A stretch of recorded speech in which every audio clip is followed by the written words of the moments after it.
Welcome back to another episode of Talking with Natasha. Today's guest was the mystery woman at the 2024 Met Gala. You think of the Met Gala, you think of Beyonce, Kim Kardashian, Anna Wintour, and then there's Mona Patel. When I saw her, I thought, who?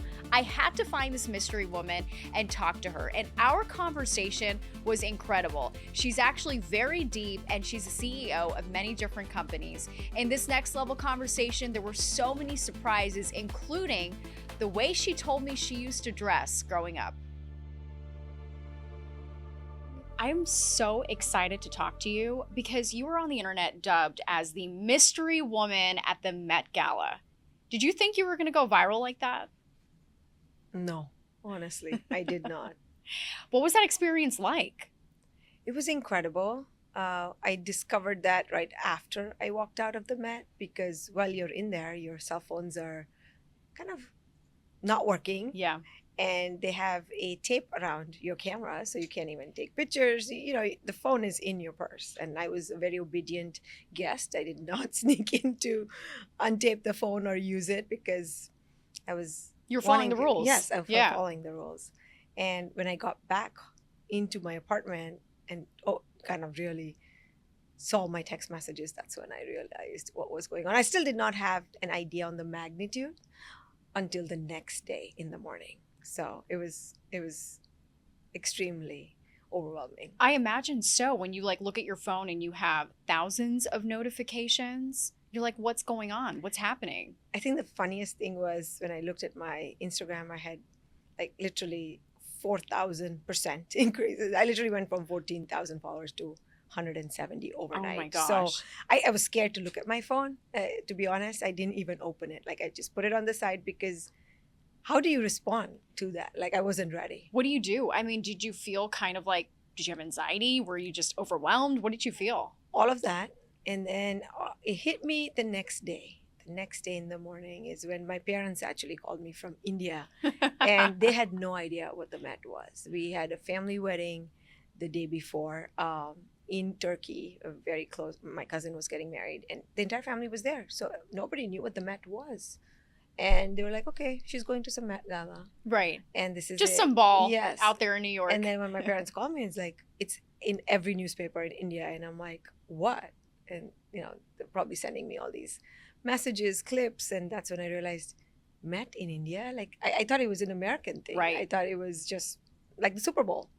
The rest of the world probably did not watch or see or followed the red carpet at the Met. It is the hottest ticket in the fashion world to get an invite to Met Gala. How did you get invited?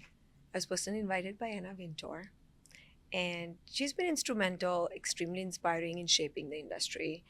She's also led the Costume Institute at the Met, and I'm a patron of the Costume Institute. So I got an email from her inviting me to support the benefit. And that was late January. It was the most unexpected timing. I just had a surgery a few days before, and I opened my phone and I saw that email. I thought I was hallucinating. And I gave the phone to my husband. I'm like, I'm on meds, so do you think this is real or am I just dreaming? And he's like, yes, you're invited to something called as the Costume Institute benefit. And I'm like, yes, that's the Met Gala. Anna Wintour is just the epitome of business and fashion. What is it like to know her? I mean, when you talk to her, what do you guys talk about? I had just a few weeks before the invite, I had a one-on-one with her in her office. And she's incredibly talented to be doing what she's been doing for 32 years or 30 plus years and shaping the industry. I looked up to her more so as a woman that has led in her leadership for Vogue, because fashion is Vogue is fashion. And to create that brand, I really look up to her. And when we have our conversations, it's mainly, she's extremely knowledgeable. She knows everything about you. And it's exciting. Is it intimidating? A little bit.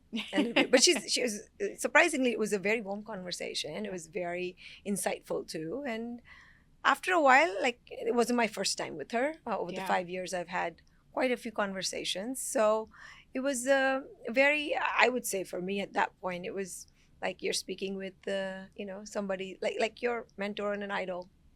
Is it being a patron? Is that how you got to know her? No, I was part of something called as Vogue 100 initially. It's an invite only community that she'd started back in 2019, and I was one of the founding members. That's how I first met her. And then they'd invited me a couple years into it if I wanted to support the Costume Institute at the Met. And it's named after her. It's the Anna Wintour Costume Institute. Okay, so once you realize you're not hallucinating, you've gotten an invite to the Met Gala 2024, and the theme is Sleeping Beauties, right? That's what it was originally named, and they thought it could have gone a little bit too costumey, so they I think they had renamed it as the Garden of Time, because before it was Reawakening Fashion, Sleeping Right. Beauties, Reawakening Fashion, and the extra guidance was Garden of Time Mhm. to give it a little bit more specificity, I think, so it doesn't get too costumey. So I mean, the Met Gala. I mean, you gotta. In a way, it's not just wearing a piece of fashion; it's wearing art. It's making a statement. You have to think this through. What are your thoughts? Like, what are you thinking you want to wear? For me, at that point when I got the invite, it's much more deeper than that. I wanted to create something that is extremely personal and an excellent piece of couture. So it had to be deeply rooted with who I am and what I hold my and how I hold my standards. So which are really really high, Mm-hmm. and it had to be something. I had a vision and I had to bring it to life. So it had to be something that was curated with the most incredible team. And I'm a fan of. I have a passion for the process. The end product is great, but I incredibly enjoy the process of creating and bringing your vision to life. And working with people, because I mean, you worked with Zendaya's favorite stylist, La Roche. What was that experience like? It was great. He's extremely talented, and when I first got my initial vision, whatever, I was trying to figure out how to assemble a team that matched my vision and that could execute it. And I had kind of had my aesthetic that I wanted, which was this romantic warrior. I was really incredibly inspired by Alexander McQueen. That was my first love, and how I got into fashion. And Iris Van Harpen was a Dutch designer, or is a Dutch designer that really kind of designs on a technological, like a three-dimensional art pieces kind of couture. And I wanted to make sure that I'm able to kind of integrate that with my roots, with And the that's Indian Jardozi and yeah, embroidery. and that's exactly what you did because you had butterflies that mechanically moved. Yeah, so my vision for the dress was inspired by the Lotus Temple in India. Wow, yes. And lotus is a national emblem. It symbolizes rebirth Mhm. because it opens and closes with the sun. And that is what I had sent Iris when I had kind of sketched out what I wanted, like just a brief. The arm piece wasn't a part of the original design because it wasn't designed originally by Iris. It was another sculpture artist, Casey Coren, that I had later brought on to the team. But the dress was born mainly from a lot more my roots as well as my passion for kind of bringing in technology into the design, because Iris uses a lot of 3D printing, laser cutting, and a very futuristic way of designing couture, and as well as just bringing in the traditional aspect of the Indian embroidery. That was the education that I had to just kind of give in as in what is important to me in my roots. So law actually came in I would say a month later, when we had the process kind of or the design done. But I needed somebody, as I would say, on my team that is an advisory board Yeah. that tells you that Mona, I wasn't as confident. Mhm. So I wanted to probably work with the best of the best that is there. Soon I realized I needed a stylist. I needed somebody at least to guide me through the process, because it was getting a little bit overwhelming to manage life, work, my day job, and a full-time deadline onto less than 3 months of creating couture. How long did it take to create this? I got my invite end of January. I enlisted or talked to Iris first week of February, and I had law engaged in March Wow. So, and the dress had to be finished Done by May. April. End By of April. April, yeah, because May 5th is the gala. Yeah. So First Monday in May. yes. So it's literally less than 3 months. Can you tell us how much the dress cost? I'm kind of not, but I can at least Like a tell you. ballpark? I can tell you because it's being donated Uh-huh. to the institute eventually, and I had told that to the Met prior that I wanted to live in the museum, so it will end up there. We just have to figure out the logistics, but the pricing I would, be Like unable to hundreds share. of thousands of dollars? It depends on how much and what you're adding up, but no, and also they know that it was going to be, or it will end up in Mhm. a museum. So the designers are usually mindful of that too, because a lot of pieces that the Met design, like the Met Gala has, and designers are designing, they are gifted or they are loaned to the celebrities. So Yeah. there's not really just a cost factor. It's more like an art. They're just doing it. It's almost, sometimes it is pro bono work for Yeah. so many artists. So Did you have designers approach you, say, I really want you to wear my designs? I did not approach any designers at that time because I knew I'm a very I know what I want. I'm a Mhm. very visual person. And when I know what I want, that's what I want. And it had to be unique because it's something that you don't want anybody else has worn before. You want it to be like uniquely Mona, uniquely Yes, you. yes. So it would be very difficult to wear a ready look Yeah. because it would have usually probably been somewhere or not been accurately on the theme. But had I found something, maybe I would have considered. But it's really almost impossible to find something that's ready on a couture runway look that nobody has ever worn. It has to be worn by a runway model at some Right. point, Yeah. unless it is truly custom. You want it to be one of a kind. Yes, when it's custom, it is yours. Yeah. And I knew that I want a custom piece. So most of the designers will not want to dress you if you're not a celebrity. Yeah. Because what is the pull? Like, they only want to dress you if you're Beyonce or Rihanna or, Some kind of following that they can yes, also. yes. And it benefit makes from. sense. Yeah. If I was running their business, I would probably want to do the same. So as somebody that enjoys couture as a collector and wanted a custom look, I had to commission my own look. I think so many people saw you and they're like, wow, this mystery woman. But it wasn't like an overnight fame or overnight success for you. I mean, this has been in the works your entire life. So I think this is a good opportunity to like tell people who you are. Where are you from? I'm from a small town in India, in Gujarat. It's called Baroda. Now it's renamed as Vadodara, but I'm from Baroda. And growing up in Baroda in the 80s and 90s, very different than what the town is now. But I still Mhm, call it's a mhm. small town. When did you move from India to America? I was 22, 22. 20 years ago. 2003 is when I moved, 21 years ago, actually. And I feel like what you're saying, I grew up in the villages because my grandparents lived in the village.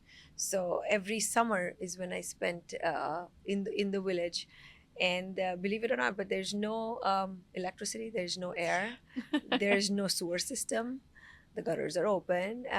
They're kind of, cows and buffaloes parked Mhm. outside the house. So Like there's it's no very toilet different. paper. Not- No. it's a hole in the ground. Yeah. Forget the toilet. There's no Yeah, I know. toilet. There's No toilet. Forget Yeah, toilet yeah. paper. It's a hole in the ground.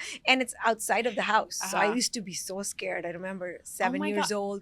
I'd be like at night because you have to walk outside the house and the toilets are detached from the home. There are no toilets inside the house. So I used to make my grandmom like wait outside until I go if I have to use the restroom. But Like a literal outhouse. yes. That's But it is just and a the buffaloes and the cows are right next Right to you. there. Right there. Right there. It is such a different like way of living, Yes, night and day. yes. Like people in America can't even imagine what it's like. No. And I kind of think I'm blessed to have experienced this richness, I would say, in a way. Of course, I had the comfort where my parents lived in Baroda. I had a bed. I came from a house where we had electricity. We have air conditioning in one of the rooms. There's no central air. But at least in the summers, you all slept together with the parents. And we had a TV. You go to the grandparents' house, there's no refrigerator, there's no electricity. So you can imagine at night, and even if you have power, it's staggered. So you probably get 2 hours a day. You have electric, so you have two light bulbs and three fans that are working. Yeah. And that's it. But like, it's such a rich childhood, I would say. I used to play outside with kids on the streets. Mhm. You get sick. I Mhm. have been sick multiple times. I've been having every disease that you could think of at that Yeah. time. But as a child, you're carefree. Right. We didn't have iPads and iPhones and cell phones growing up, so it was different. But that allows you to explore and see what's possible. Mhm. What is life about? You're living in the moment. Yeah.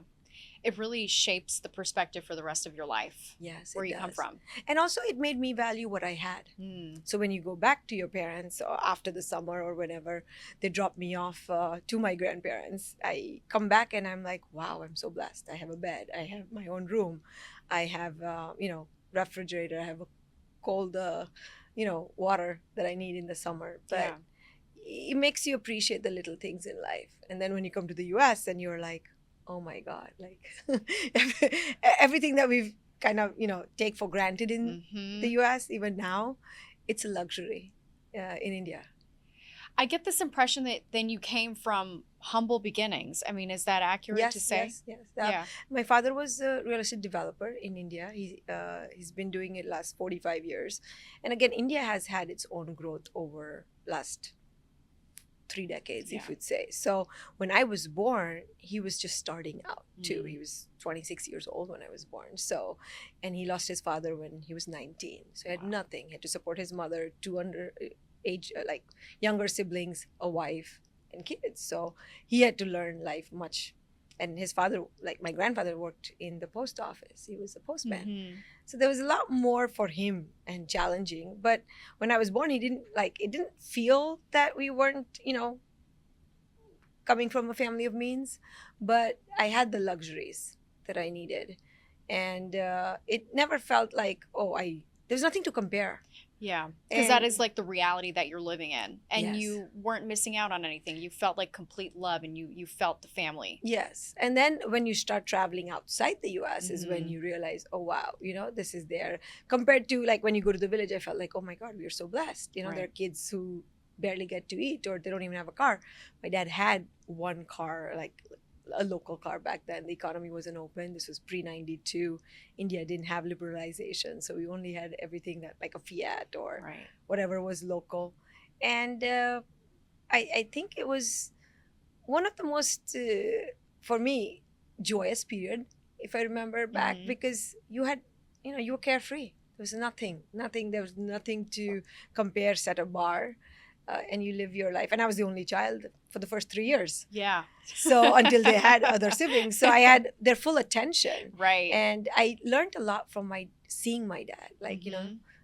obviously as we grew older he became more successful and my Mhm. siblings had a much better life, as I would say they were born in a golden spoon, but I still You kind of saw your dad struggle Mhm. and then you kind of rose with him and you Yes. saw him become more successful. exactly Interesting. and that's extremely motivating. I Yeah. would say as a child too, you're like, wow, if you've seen that journey and they've made so many sacrifices for you to be able to go out and thrive and do better than them, you just feel so much more responsible and empowered that I need to do better than him because he sacrificed a lot more. Yeah. And how do you do that? You feel like you have like a big responsibility on your shoulders. Yes. And also not just responsibility, but more so as a drive. So at what point did you decide you're 22 and you want to go to the US? Because I mean you are comfortable in India, but you do want to grow.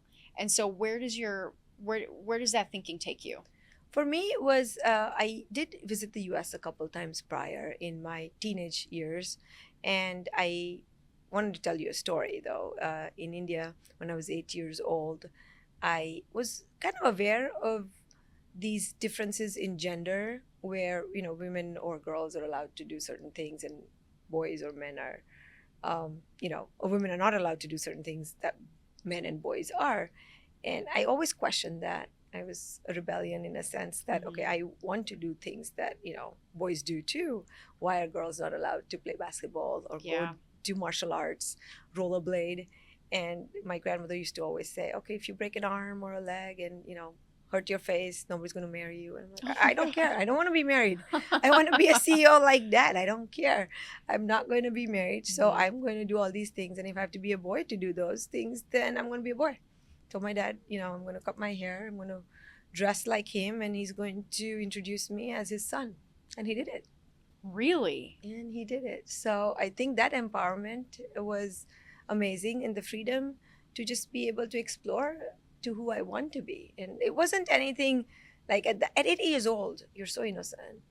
And my primary driver was, okay, wow, now I can do all the things that dad does. And I'm so cool. Like I can go to his office. I want to, kind of boss around in a way. It's like, okay, fine. I'm going to work here. I'm going to go to the sites and supervise all the construction that's going on. And I get to play with the boys. And I went to all girls Catholic schools. So I always felt like there was an association of when you're too vain or pretty, you're weak. That was me. And that was my association with women and femininity and, pretty girls. So, and my sister was that princess. She was the darling. And I'm like, I'll be the ugly duckling. I do not care about being pretty. And by the way, I was had a unibrow and a mustache, and my best accessory back then was my unibrow. I need rocked pictures it. of your tomboy And era. yes, and I enjoyed it in a way because it gave me so much freedom. It lifted this burden of vanity where I didn't have to care how I looked. And luckily we didn't have social media in that age. So there was nothing to fall back on. We didn't have boys in our school. So it's just something that I was in my little bubble, wanting to be like my dad and wanting to be a CEO, and everything that I needed to build myself to be that. And that's the mindset I had embodied between 8 and 16 years old till I actually really was a tomboy. I didn't wear anything that was a dress, except for my school uniform, which was a dress. But outside of that, everything was my dad's like golf suspenders. I had a sense of style. You were literally dressing like your dad. Yes. At what point do you start to embrace your femininity and like want to start wearing dresses? And... It's a cool story too. It's so funny. In school at 16, I remember. And when you're in your teenage years, you also know you're not a boy. At 8 years old, it's a different story. At 12 and 13, you're weird in that sense. Everybody's looking at you like, what is wrong with this woman? And I knew that in the back of my head, but I kind of didn't let it bother me. And I didn't have any friends. I was a loner. I had a few handful, but who could embrace my weirdness and be friends with me. But I loved my books and my computer. And at 16 years old in school, somebody had asked me if I was a lesbian. And I didn't know what that word meant at that time. We didn't have internet or access to a lot of things. And I came home and asked my mom what it meant, and she did tell me, or we had a conversation. I had a tuition teacher. I asked her, what does it mean? And they told me what it meant. And I'm like, but it's not sexual. I'm not dressing this way because I like girls or anything like that. It's just because I want to be empowered. And that is where I think that seed was planted. Is like, okay, maybe I need to change how I present myself, because that's when I got really conscious in, okay, let me just how society views you. And that's kind of, I started caring a little bit, not too much, but at least put on some earrings, maybe wear something that, like, I wouldn't do makeup, but maybe think about probably waxing or, threading those eyebrows, which I didn't do too. But also, and then hormone kicks in, you're 16, 17, and then you start liking boys. Then it kind of goes into a way that at least let me be presentable. How do you get into fashion? That's where I'm trying to see where. much later. How do we end up at the Met Gala?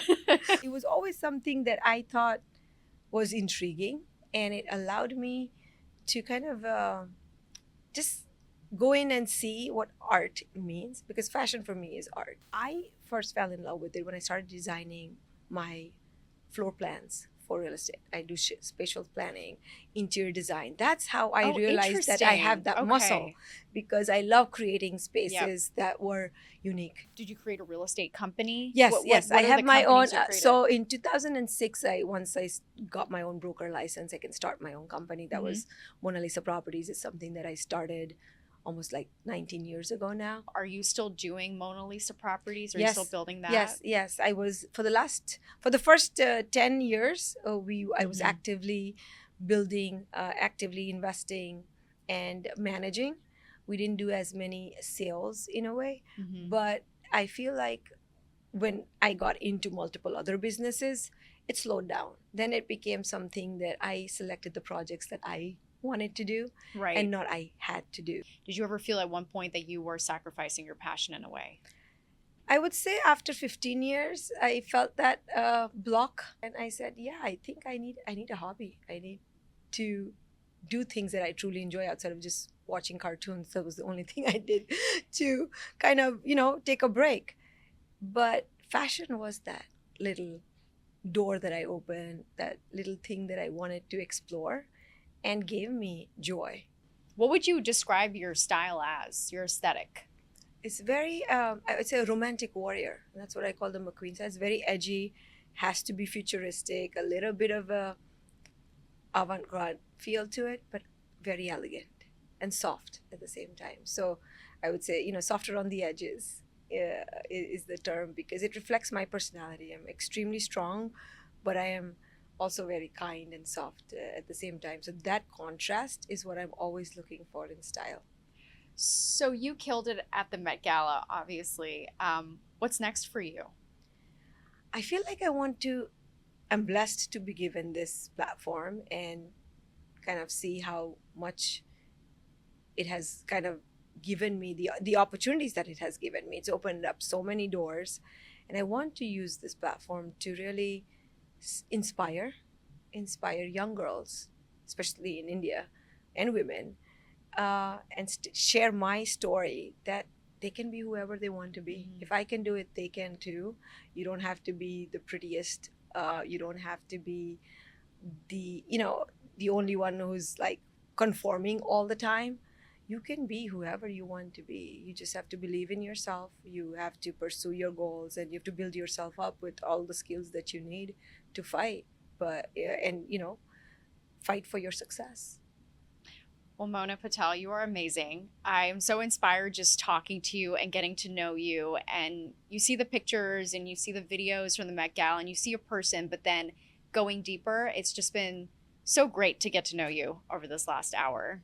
Thank you so much, Natasha, for having me. And I'm also inspired by your journey. I really want to say that on the record. Like, when I read your bio, I was like, oh my God. Like, I was telling my husband, I'm like, I think I'm going to be interviewed by Doogie Howser. Like, I don't know, this generation knows who Doogie Howser MD was. But to be as smart and, as charming and beautiful as you are, I think you're inspiring a lot many women.